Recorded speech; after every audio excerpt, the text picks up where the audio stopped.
ایک حدیث میں حضور صلی اللہ علیہ وسلم کا پاک ارشاد ہے کہ بہت زیادہ تعجب ہے اس شخص پر جو اس پر ایمان رکھتا ہے کہ آخرت ہمیشہ دائمی اور ہمیشہ رہنے والی ہے، اور اس کے بعد بھی وہ اس دھوکے کے گھر دنیا کے لیے کوشش کرتا ہے۔ ایک مرتبہ حضور صلی اللہ علیہ وسلم ایک کوڑی پر کو گزرے جہاں کچھ بوسیدہ ہڈیاں، پاخانہ اور پرانے کپڑے پھٹے ہوئے چیتھڑے پڑے ہوئے تھے۔ حضور صلی اللہ علیہ وسلم وہاں کھڑے ہوئے اور ارشاد فرمایا کہ آؤ لو دیکھو، یہ ہے دنیا کا منتہا اور اس کی ساری زیب و زینت۔ حضرت ابو ہریرہ رضی اللہ عنہ فرماتے ہیں کہ ایک مرتبہ مجھ سے حضور صلی اللہ علیہ وسلم نے فرمایا کہ میں تمہیں دنیا کی حقیقت دکھاؤں۔ میں نے عرض کیا کہ ضرور دکھائے۔ ارشاد فرمایا کہ حضور صلی اللہ علیہ وسلم مجھے ساتھ لے کر مدینہ منورہ سے باہر ایک کوڑی پر تشریف لے گئے جہاں آدمیوں کی کھوپڑیاں، پاخانہ اور پھٹے ہوئے چیتھڑے اور ہڈیاں پڑی ہوئی تھیں۔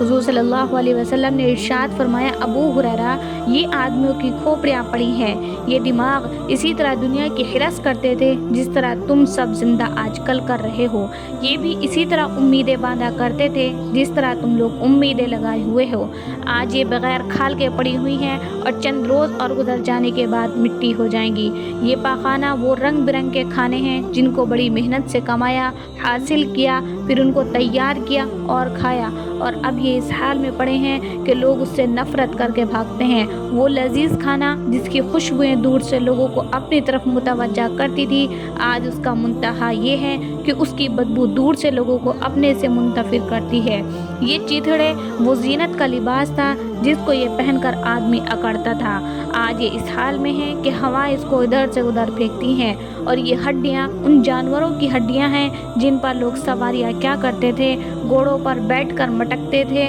اور دنیا میں گھومتے تھے۔ بس ایسے ان احوال پر، ان کے عبرتناک انجام پر رونا ہو، وہ ان کو دیکھ کر روئے۔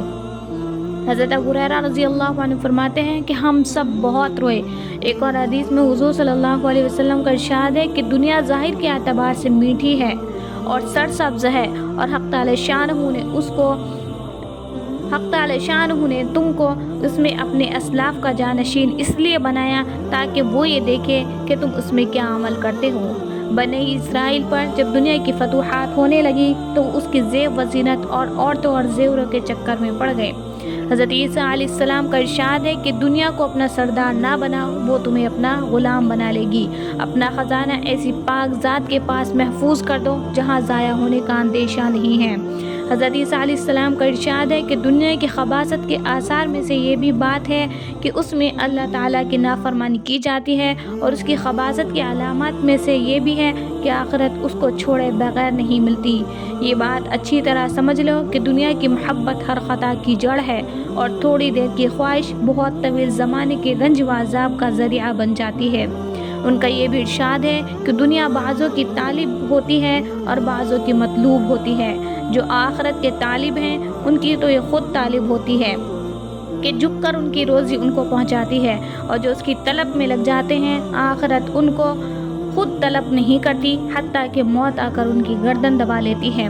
حضرت سلیمان علیہ نبینا علیہ الصلوۃ والسلام ایک مرتبہ اپنے لشکر کے ساتھ تشریف لے جا رہے تھے، پرندے ان پر سایہ کیے ہوئے تھے اور جن و انس دائیں بائیں تھے۔ ایک عابد پر گزرے، اس نے عرض کیا کہ اللہ تعالی شانہ نے بہت بڑی سلطنت آپ کو عطا فرما رکھی ہے کہ جن و انس، چرند پرند سب پر آپ کی حکومت ہے۔ حضرت سلیمان علیہ نبینا علیہ الصلوۃ والسلام نے فرمایا کہ مسلمان کے اعمال نامے میں ایک مرتبہ سبحان اللہ سلیمان کے سارے ملک سے افضل ہے، اس لیے کہ یہ ساری سلطنت بہت جلد ختم ہونے والی ہے، اور سبحان اللہ کا ثواب ہمیشہ ہمیشہ باقی رہنے والا ہے۔